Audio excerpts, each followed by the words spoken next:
So the joy of limitation. Maybe for some of you that seems like a weird talk for a unity group because we're always talking about how we're free and unlimited and we don't have limitations on all of that. But the truth is, one of the problems that we have in manifestation and demonstration is that we stay too much in the I'm free and unlimited space and don't realize how important limitation is in our lives. And so I want to start with this affirmation. I am wondrously infinite in finite ways. See what I did there? Yeah. So say this with me. I am wondrously infinite in finite ways. Oh, that was beautiful. Now, let's add that dominion.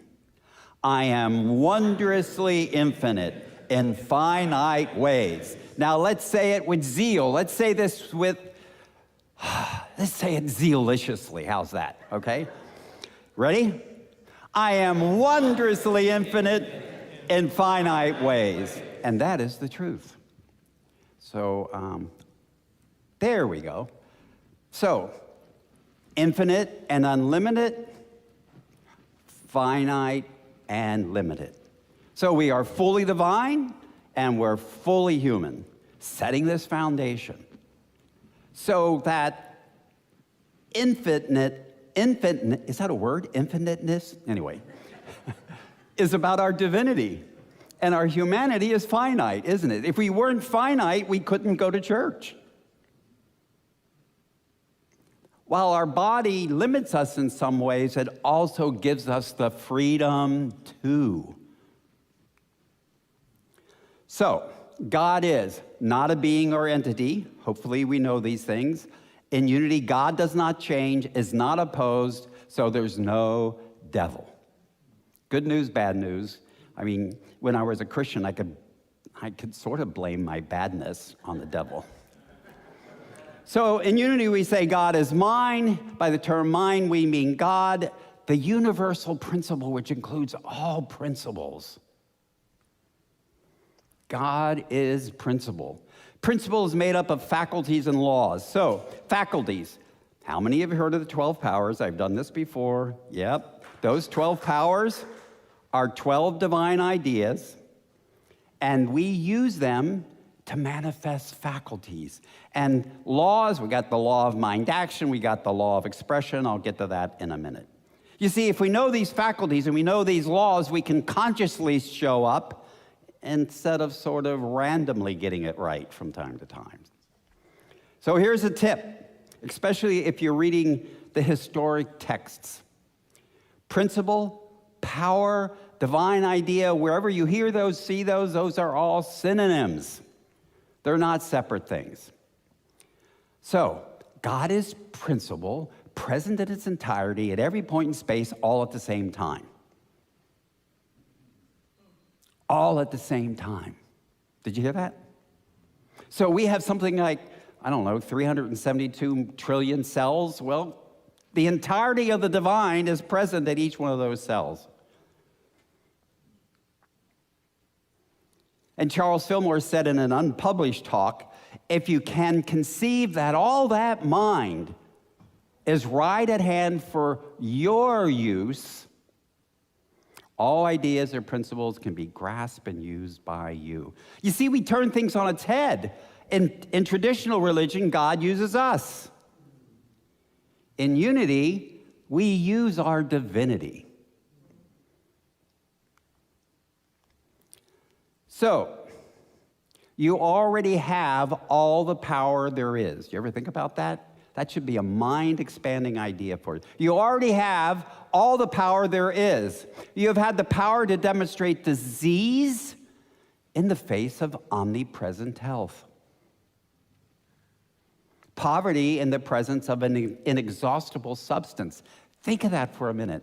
We are the principle of health in every one of our cells, and yet we have the power to manifest disease. This inexhaustible substance is this inexhaustible supply of divine ideas, principles, or powers. They're like in this great Amazon warehouse that we still have to select it to pull it out. You know, you can have all the ingredients of a cake in your kitchen, but they're never going to get together on their own to make a cake, are they? What does it take? You. It takes consciousness. The same is true of all these principles and laws. And then the quote goes on to say, no, it doesn't.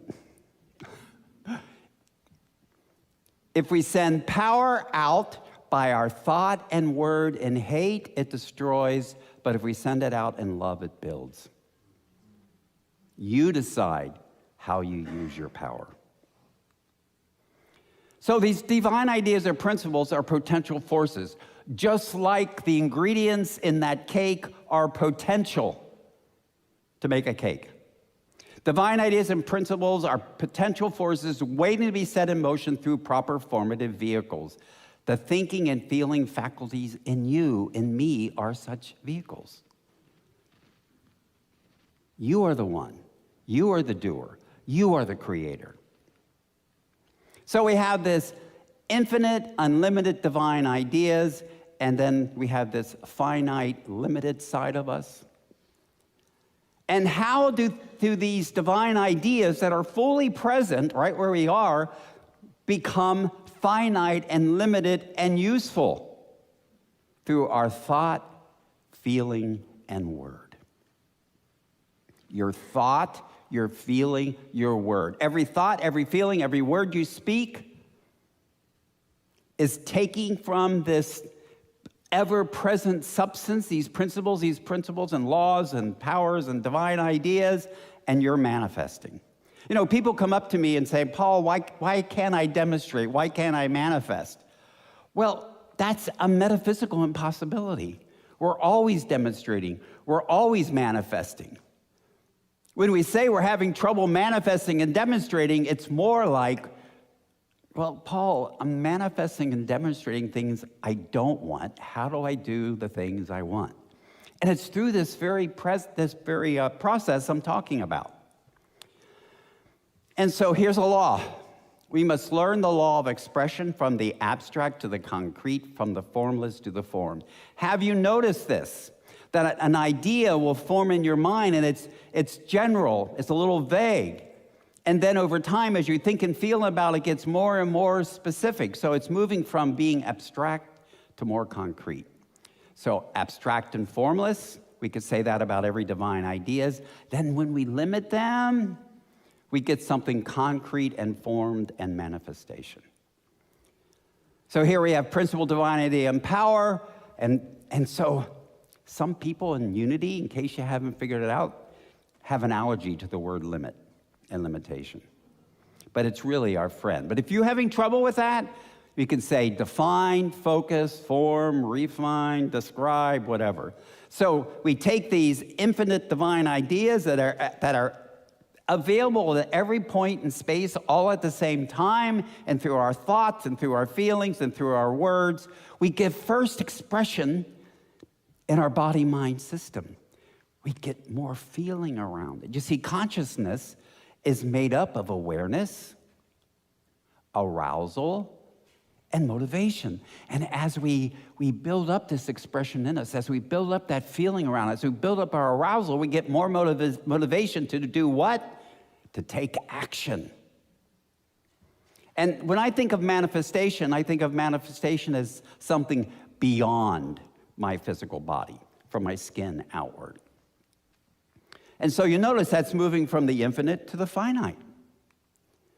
So desire and choice drive limitation.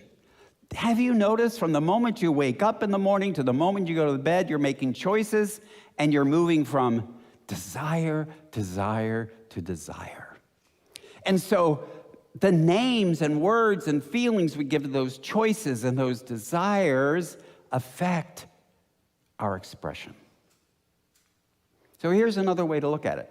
So we have this infinite potential, we have all ideas, we have the idea table, we have a specific idea for a table, and finally we can build a physical table. And let's invest a minute and look at this more carefully because there's some really important lessons to be learned here. So you all agree there's an idea for table, right? Idea of table. But the idea of table is a little vague, isn't it? We kind of know what we're referring to, but we're not really talking about anything specific at this point. And you've heard me say it before. I'm going to say it again. What happens in vagueness... Oh, you're getting this. What happens in vagueness stays in vagueness, okay? So a committee gets together or one person gets together and they talk about building a table, and maybe they draw it out on a piece of paper, maybe they do a spec sheet, and they eventually can build a specific table.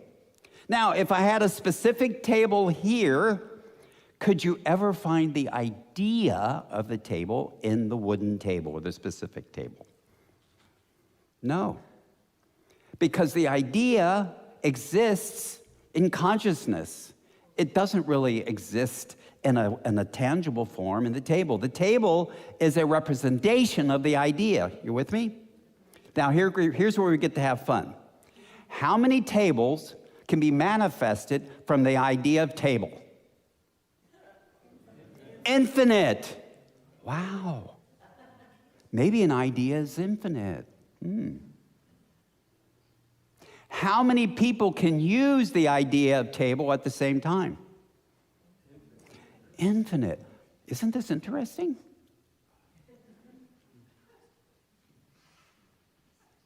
So an idea can be used an infinite number of times by an infinite number of people to create an infinite number of tables. Here's the kicker. Without the idea ever being used up. That's why we speak of the divine as abundance, as prosperity and unity. Because as soon as we define God as principle or power or as divine idea, we're talking about something that's intangible, that you can't smell, you can't taste, but you can perceive with your mind, with your consciousness. And when you do, you can limit that idea any way you want. And actually, that's how the good comes about, as well as the bad and the ugly. Because the divine idea isn't telling you how to use it. You are using it according to your own consciousness. There's one more thing about an idea. When I share a new idea with you, I don't have less idea, but now you have more idea. If I share this clicker with you, you would have more clicker and I had less clicker, right? So the way things work in consciousness is so distinct from the physical world that we have a hard time understanding the non-physical realm of consciousness because we tend to think in this three-dimensional consciousness. And we have to learn how to use these divine ideas consciously, to limit them in very specific ways to really get the outcomes we want. And I don't know about you, but there's a great joy in that. A great joy in that.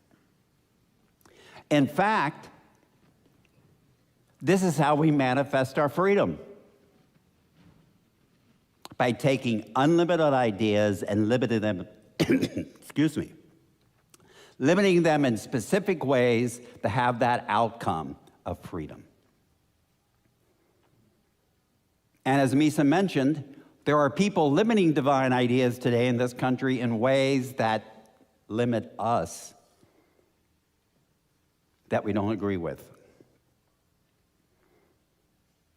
And so I would like to make this a call of action, that we stand up for our rights. You know, my personal rights may not be violated right now, but I must stand up for the rights of transgender people.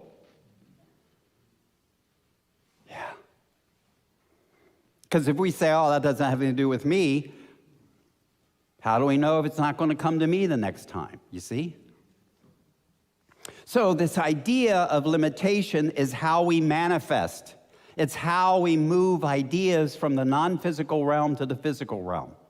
It's how we show up as human beings, both as a body and a personality.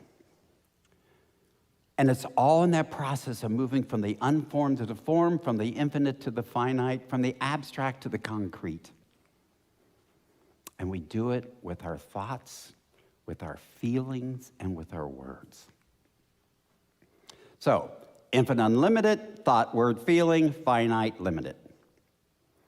And there it is again. And let's say this again together. I am wondrously infinite in finite ways. Yes. Now let's say it zealously again. You know, I want you to say it in such a way that someone walking by feels it. Are you ready? Here we go. I am wondrously infinite in finite ways. And so you are, and so I am, and so it is. Amen.